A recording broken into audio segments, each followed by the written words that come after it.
सब कैसे हैं आप सब लोग। चलिए गाइस, आज हम लोग को पढ़ना है डाइवर्जेंस इन कर्वीलिनियर कोऑर्डिनेट। तो ये जो आपका ऑर्थोगोनल कर्वीलिनियर कोऑर्डिनेट है, हम लोग ऐसा बोल सकते हैं कि ऑर्थोगोनल कर्वीलिनियर कोऑर्डिनेट में सबसे इंपॉर्टेंट प्रूफ और सबसे कॉम्प्लिकेटेड नहीं, मतलब हम लोग इसको आज बहुत आसान करेंगे, बहुत आसानी से समझेंगे आज इसको हम लोग। लेकिन ये सबको बहुत टफ लगता है क्योंकि इसमें बीच बीच में क्या है ना, छोटा छोटा प्रॉपर्टी यूज होता रहता है, छोटा छोटा प्रॉपर्टी यूज होगा, तो इसीलिए सबको टफ लगता है। लेकिन है नहीं, ये टफ है, बहुत आसान। तो आज हम लोग इसको डिराइव करने वाले हैं, इस फॉर्मूला का बेसिकली आज हम लोग डेरिवेशन करेंगे।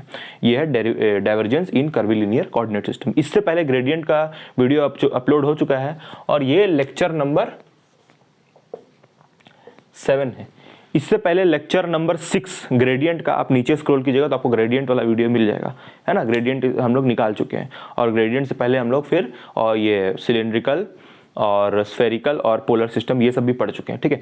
तो आज हम लोग क्या करने वाले हैं, आज हम लोग इसको ड्राइव करने वाले हैं। ये लेक्चर नंबर 7 है, ठीक है। हाँ, इसका डेरिवेशन में थोड़ा सा ग्रेडियंट यूज होगा, जैसे हम लोग यहाँ पर डाइवर्जेंस कर रहे हैं ना, थोड़ा सा ग्रेडियंट वाला पार्ट यूज होगा, तो उसके लिए आप लेक्चर नंबर 6 देख सकते हैं, ठीक है। चलिए, तो आज हम लोग को क्या करना है, इस फॉर्मूला को डिराइव करना है, ठीक है।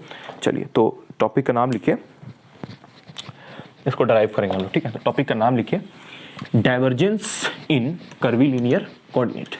डाइवर्जेंस इन कर्वीलिनियर कोऑर्डिनेट, जो फॉर्मूला लिखा हुआ था उसी को हम लोग अभी क्या करेंगे, डिराइव करेंगे। तो टॉपिक का नाम लिखिए, डाइवर्जेंस इन कर्वीलिनियर कोऑर्डिनेट। देखिए, सबसे पहले यहाँ पर हम लोग क्या करते हैं ना कि एक डेल ऑपरेटर लेते हैं, और जब भी आपको पता है ये बात कि जब भी हम लोग डाइवर्जेंस लेते हैं तो डेल ऑपरेटर को एक ए वेक्टर के साथ, मतलब एक वेक्टर क्वांटिटी के साथ ऑपरेट करते हैं। डेल ऑपरेटर को जब हम एक वेक्टर क्वांटिटी के साथ ऑपरेट करते हैं उसको डाइवर्जेंस बोलते हैं, और जब डेल ऑपरेटर को एक स्केलर क्वांटिटी के साथ ऑपरेट करते हैं तो उसको ग्रेडियंट बोलते हैं, और डेल ऑपरेटर को जब एक वेक्टर क्वांटिटी के साथ ऑपरेट करते हैं और उसमें क्रॉस प्रोडक्ट होता है तो उसको कर्ल बोलते हैं, ठीक है। लेकिन यहाँ पर क्योंकि हम लोग डाइवर्जेंस निकालने वाले हैं, इसीलिए यहाँ पर डेल ऑपरेटर को हम लोग एक वेक्टर क्वांटिटी के साथ डॉट प्रोडक्ट करेंगे, ठीक है। तो चलिए, सबसे पहले हम लोग उस वेक्टर क्वांटिटी, जो उस वेक्टर क्वांटिटी को हम यहां पर ए ले रहे हैं तो उसके बारे में पहले लिखते हैं। Let a vector B a vector in the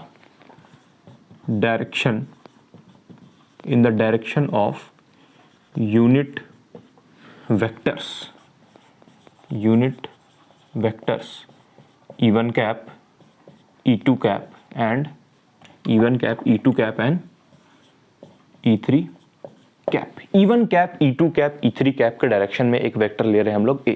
तो a वेक्टर को रिप्रेजेंट कैसे करेंगे, हम लोग लिखेंगे कि a vectors equal a1 e1 cap plus a2 e2 cap plus a3 e3 cap।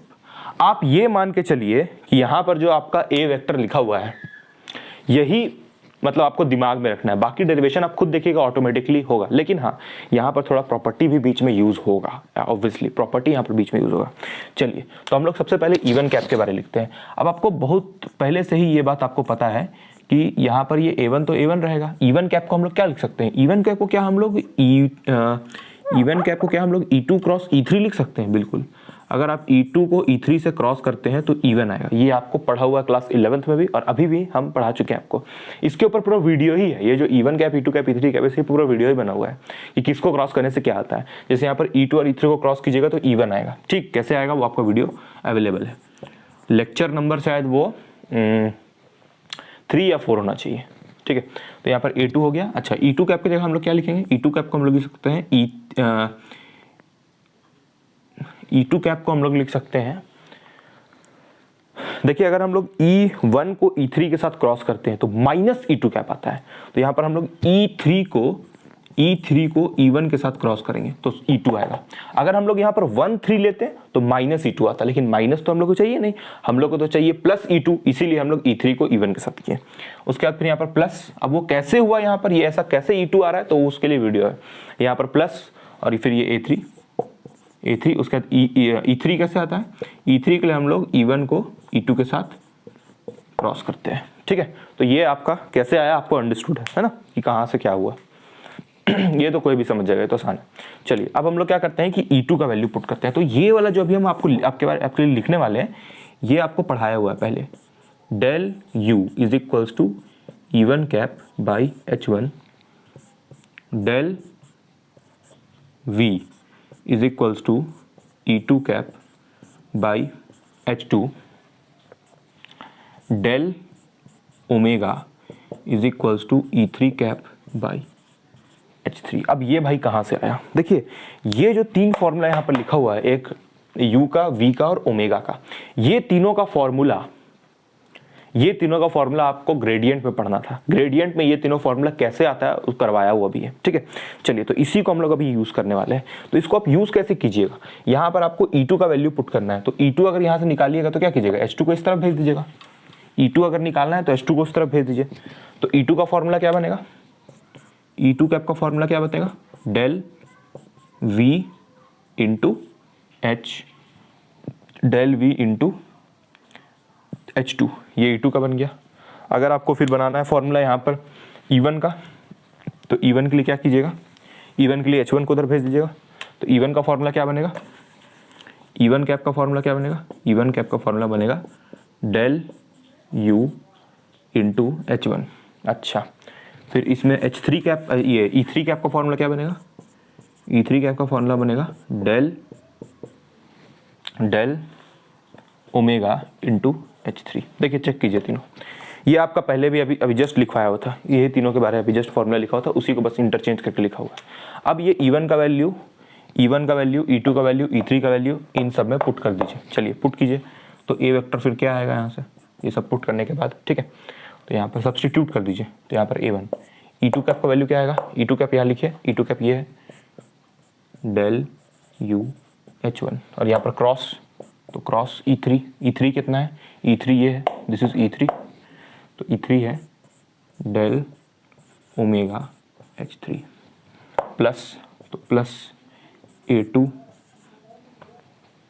E3 cap ये है फिर del omega H3 cross E1 cap ये है, दिस इज E1 कैप, तो डेल U H1, ठीक है।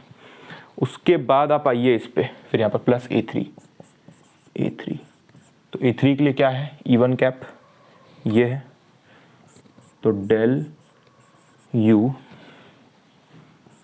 H1, फिर यहाँ पर क्रॉस E2 कैप ये है डेल VH, यहाँ पर 2। तो ये आपका पूरा फॉर्मेट बना। एक बार चेक कर लिया जाए कुछ गलत तो नहीं हुआ है। देखिए यहाँ पर ये तो ठीक है, ये वाला पार्ट।